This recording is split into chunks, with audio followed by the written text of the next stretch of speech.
Et pour parler de cette visite diplomatique, Gérard Vespierre, chercheur, fondateur du site Le Monde Décrypté, est avec nous. Bonjour, merci d'avoir répondu à notre invitation. Alors, quels sont les principaux enjeux de ce déplacement d'Ibrahim Raïssi à Pékin ? Eh bien, le principal enjeu, il est plutôt du côté iranien, n'est-ce pas, de faire voir qu'il y a derrière le régime iranien et non pas l'Iran. Il faut faire le distinguo.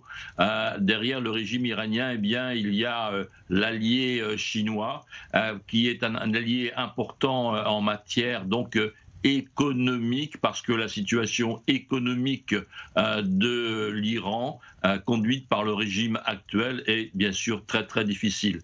Donc le partenariat économique est absolument fondamental pour que l'Iran puisse contourner et vendre un peu de son pétrole à la Chine, contourner les sanctions américaines et puisse obtenir aussi un certain nombre de produits en provenance de Pékin.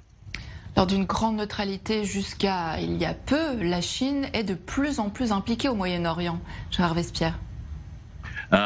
Bien, effectivement, il y a l'avantage, si vous voulez, de l'économie chinoise avec des produits qui sont très compétitifs pour des populations qui n'ont pas forcément des très hauts pouvoirs d'achat.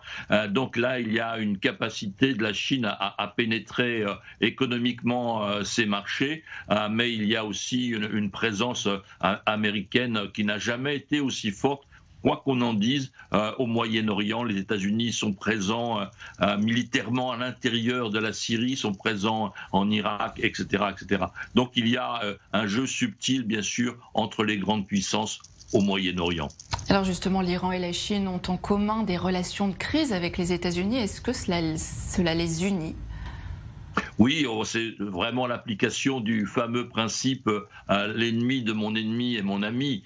Donc les tensions réciproques de l'Iran et de la Chine avec les États-Unis font que les deux se rapprochent, et on peut y ajouter bien sûr Moscou. Donc il y a un triangle là d'intérêts de pays à système politique autoritaire qui s'opposent à la vision des démocraties occidentales et bien au-delà de l'Occident aussi, parce que n'oublions pas que le plus grand pays démocratique, c'est l'Inde. Merci beaucoup Gérard Vespierre, chercheur et fondateur du site Le Monde Décrypté, d'avoir répondu à nos questions. Merci à vous.